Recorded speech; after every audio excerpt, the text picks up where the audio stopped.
Biscuit cake बानायनो थाखाय cream biscuit, गाइखेर, घी, बेकिं पाउडार,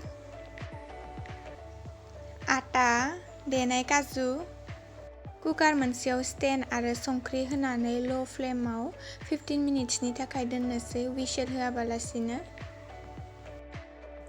घीखौ बेबादि फुनबाय,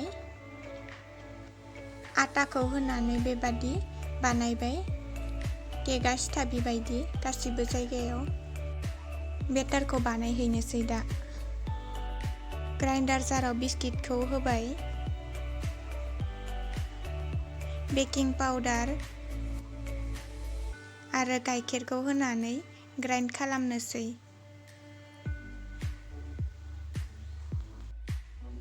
बेटारा बेबादि जाबाय, दा केक टिनआव लखबबाय। बेबादिनो गुबुन बेटारफोरखौबो बानायनोसै आरो केक टिनआव होनोसै।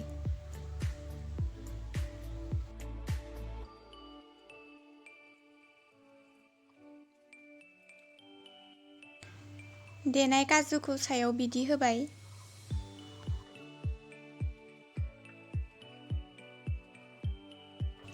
फिफ्टिन मिनिट्सनि उनाव गुदुं जानाय कुकाराव केक टिनखौ लासैहाय दोनहरनोसै।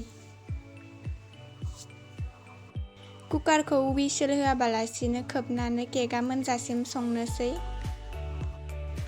केकआ मोनदोंना मोनाखै गेजेर गेजेर सेखाजों थुनानै नायनांगौ। 50 मिनिट्सनि उनाव केकआ मोनबाय।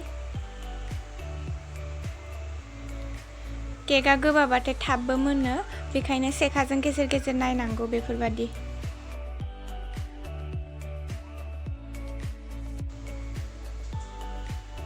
गंसे थोरसियाव केकखौ बेबादि लखबबाय।